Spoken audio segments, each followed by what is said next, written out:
Perkenalkan, nama saya Maharani Saha. Di sini saya akan menjelaskan perkara putusan Mahkamah Agung nomor 1443 Kaperdata Khusus Pilot tahun 2021. Jenis perkara ini berada dalam bidang perdata khusus. Fokus utamanya adalah keberatan atas daftar pembagian badul pilot yang telah disusun oleh tergugat, tim kurator, dalam proses pemberesan harta PT SJ Mode Indonesia. Berikutnya para pihak. Pemohon kasasi atau pemohon keberatan pertama, yaitu KPP Pratama Subang, diwakili oleh Kepala Kantor Pelayanan Pajak Pratama Subang, Eko Hadianto, bertindak sebagai kreditur negara terkait tunggakan pajak.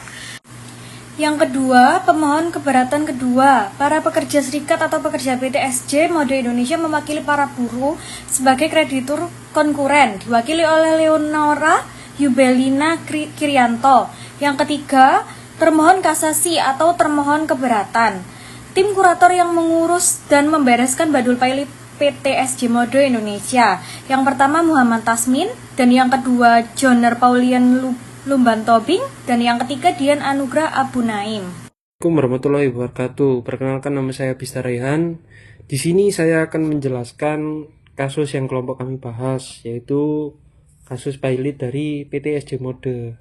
Sebelumnya di Pengadilan Niaga Jakarta, SJ Mode ini dinyatakan pilot dan ibaratnya sudah diputuskan atas pembagian harta pilot tersebut berdasarkan rapat pencocokan utang. Namun ada dua pihak yang merasa keberatan, merasa haknya belum terpenuhi, belum puas dengan hak yang dibagikan, hak atas harta pilot yang dibagikan oleh kurator, sehingga ada dua penggugat yang merasa keberatan dan menggugat ke keputusan kurator ini atas pembagian harta tersebut, yaitu Kantor Pelayanan Pajak Pratama Subang dan Leonora selaku perwakilan dari serikat pekerja yang sebelumnya bekerja di PT SJ Mode tersebut. Nah, kasasi yang diajukan ini dengan nomor perkara 1443 Pilotan Perdata Khusus 2021 menggugat tim kurator atas harta pilot yang seharusnya dibagikan. KPP Pratama Subang merasa ia sebagai kreditor preferen, yang dimana PT SJ Mode ini sebelumnya memiliki hutang pajak yang belum dibayar sebesar 8,5 miliar, yang dimana di Pengadilan Niaga Jakarta sebelumnya hanya disetujui sebesar 1,7 miliar. Nah, makanya pihak penggugat dari KPP Pratama Subang ini merasa keberatan atas harta pilot yang dibagikan oleh kurator. Dan Leonora selaku penggugat dari Serikat Pekerja PT SJ Mode memohon agar gaji sebelumnya serta tunjangan pesangon, penghargaan pekerja itu dibayarkan, yang dimana kalau untuk gaji yang menunggak itu sebesar 10,9 miliar dan penghargaan, tunjangan, pesangon itu menuntut setengah saja sebesar 2,7 miliar, yang dimana sebelumnya di Pengadilan Niaga Jakarta hanya disetujui setengah dari itu saja. Nah, namun masalahnya di sini PT SJ Mode ini hanya memiliki yaitu satu jaminan, yaitu mungkin pabriknya atau asetnya ini hanya satu, yaitu berupa hak tanggungan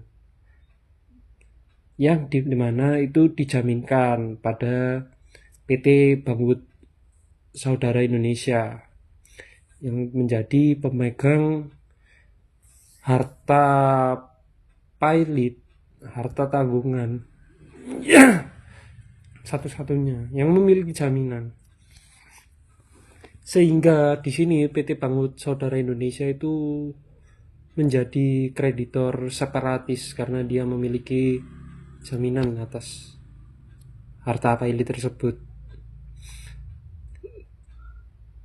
Nah, di sini MA memutuskan untuk menguatkan seperti pengadilan niaga Jakarta sebelumnya, yang dimana kelompok kami pun merasa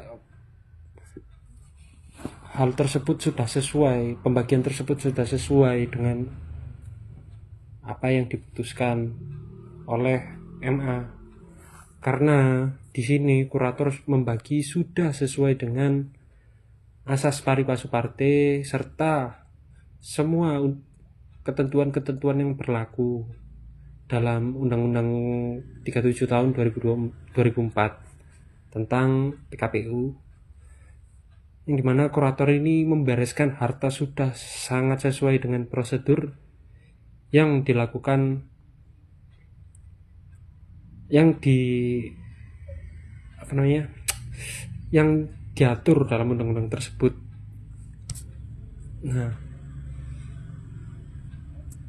di sini MA menolak kasasi yang diajukan oleh Leonora dan KPP Pratama Subang, sehingga MA menolak semuanya tersebut dan menghukum penggugat untuk membayar biaya perkara serta menguatkan keputusan yang diputus oleh Pengadilan Jakarta sebelumnya.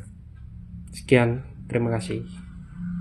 Assalamualaikum warahmatullahi wabarakatuh. Perkenalkan, nama saya Lutfia Hendra Stiani Putri dengan NIM 13122003348. Di sini saya akan menganalisis mengenai hak kekayaan intelektual, merek mengenai MS Glow vs PS Glow. Jenis perkaranya yaitu bidang merek mengenai persamaan pada pokoknya antara merek MS Glow dan PS Glow. Para pihaknya yaitu ada penggugat, PS Store Glow Bersinar Indonesia, pihak yang mengajukan gugatan sengketa merek di Pengadilan Niaga Surabaya tingkat pertama. Lalu ada tergugat PT Kosmetika Global Indonesia, yaitu pihak yang digugat di tingkat pertama sebagai tergugat pertama, yaitu pemilik resmi dari merek MS Glow dan produk kosmetik terkait. Lalu ada PT Kosmetika Cantik Indonesia sebagai tergugat yang kedua. Lalu ada Gilang Widya Pramana sebagai tergugat yang ketiga. Lalu ada Sandi Purnamasari sebagai tergugat yang keempat. Lalu ada Titis Indah Wahyu Agustin sebagai Direktur PT Kosmetika Global Indonesia sebagai tergugat yang kelima. Lalu terdapat Sheila Martalia sebagai Direktur PT Kosmetika Cantik Indonesia sebagai tergugat yang keenam. Duduk perkara dan petitumnya yaitu MS Glow dan PS Glow sama-sama menggunakan unsur kata glow dalam produk kosmetik. PS Glow menggugat MS Glow karena dianggap meniru nama yang memiliki persamaan pada pokoknya. MS Glow menggugat balik karena menganggap PS Glow tidak memiliki itikat baik dan menumpang popularitas dari MS Glow. Petitumnya yaitu penggugat merasa memiliki hak secara hukum mengajukan gugatan ini serta menuntut ganti rugi dan atau penghentian semua perbuatan yang berkaitan dengan penggunaan merek MS Glow yang memiliki kemiripan pada pokoknya dengan merek dagang PS Glow dan PS Store Glow yang digunakan oleh penggugat. Perkenalkan, nama saya Dwi Adi Setiawan dengan NIM 13122000296. Di sini saya akan membahas terkait putusan nomor 161K Perdata Sus HKI 2023 Mahkamah Agung. Di sini saya akan membahas terkait kronologi dari putusan tersebut. Perkara sengketa ini dimulai ketika PT Store Glow Bersinar Indonesia melayangkan gugatan perdata kekayaan intelektual terkait merek terhadap PT Kosmetika Global Indonesia di Pengadilan Niaga pada Pengadilan Negeri Surabaya. Pada tanggal 21 Maret 2022, PS Glow secara resmi mendaftarkan gugatan tersebut. Setelah melalui proses persidangan yang intensif pada 12 Juli 2022, Pengadilan Niaga Surabaya mengeluarkan putusan yang memenangkan PS Glow. Dalam putusan nomor 2 Perdata Sus HKI merek 2022 PN Surabaya, Majelis Hakim menyatakan bahwa merek MS Glow memiliki persamaan pada pokoknya dengan merek PS Glow. Konsekuensi dari putusan ini sangat signifikan, di mana pengadilan menghukum MS Glow untuk membayar ganti rugi material sebesar 37,9 miliar kepada PS Glow. Putusan ini sempat menjadi sorotan publik karena besarnya jumlah ganti rugi. Adapun upaya hukum kasasi, merasa keberatan dengan putusan tersebut, pihak yang kalah yaitu MS Glow memilih untuk menggunakan haknya mengajukan upaya hukum kasasi langsung ke Mahkamah Agung melewati tahap banding ke Pengadilan Tinggi. Proses pemeriksaan berkas dan memori kasasi ini di MA berlangsung selama beberapa bulan.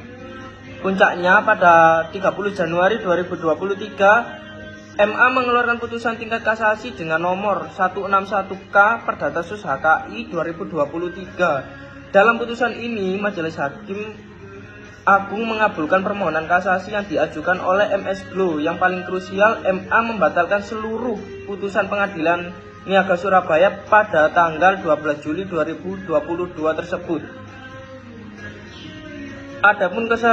Adapun keputusan akhir, yaitu alasan utama pembatalan putusan oleh MA adalah pertimbangan bahwa gugatan yang diajukan oleh PS Glow dinilai tidak jelas dan kabur. MA berpendapat bahwa secara substansi gugatan PS Glow harus ditolak dengan putusan kasasi ini. MS Glow secara hukum dinyatakan sebagai pemenang sengketa merek, memegang hak yang sah atas mereknya dan secara otomatis terbebas dari kewajiban membayar ganti rugi sebesar 37,9 miliar. Amar putusan pada putusan ini, pada tingkat pertama, status gugatan PS Glow dikabulkan seluruhnya dan pihak yang menang dalam tingkat pertama adalah PS Glow. Alasannya, MS Glow dinyatakan melanggar, mereknya dianggap memiliki persamaan pada pokoknya dengan PS Glow, dan MS Glow dihukum membayar ganti rugi. Pada tingkat kasasi, status permohonan kasasi MS Glow dikabulkan dengan status gugatan PS Glow diadili kembali oleh MA dan dinyatakan ditolak seluruhnya, serta pihak yang menang dalam kasasi adalah MS Glow. Alasannya, putusan Pengadilan Niaga Surabaya dibatalkan.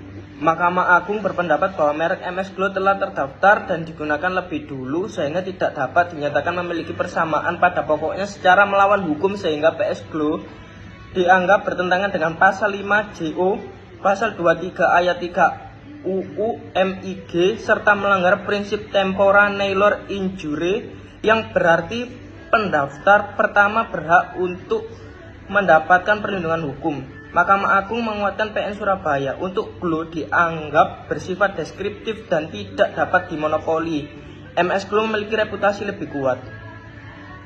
Penilaian kelompok pada putusan ini, putusan MA dianggap sudah tepat oleh kelompok kami. Gugatan ini dianggap kabur karena penggugat terlihat jelas tidak mampu menggambarkan penggunaan merek dagang MS Glow tanpa hak yang dilakukan oleh tergugat dengan merek PS Glow dan PS Store Glow milik penggugat, sehingga gugatan penggugat sangatlah tidak berdasar hukum dan tidak jelas, serta merek MS Glow telah terdaftar dan digunakan terlebih dahulu sehingga tidak dapat dinyatakan memiliki persamaan pada pokoknya secara melawan hukum, sehingga PS Glow dianggap bertentangan aturan-aturan yang berlaku serta melanggar prinsip tempora nihilor injure, yang berarti pendaftar pertama berhak untuk mendapatkan perlindungan hukum. Sehingga putusan MA kelompok kami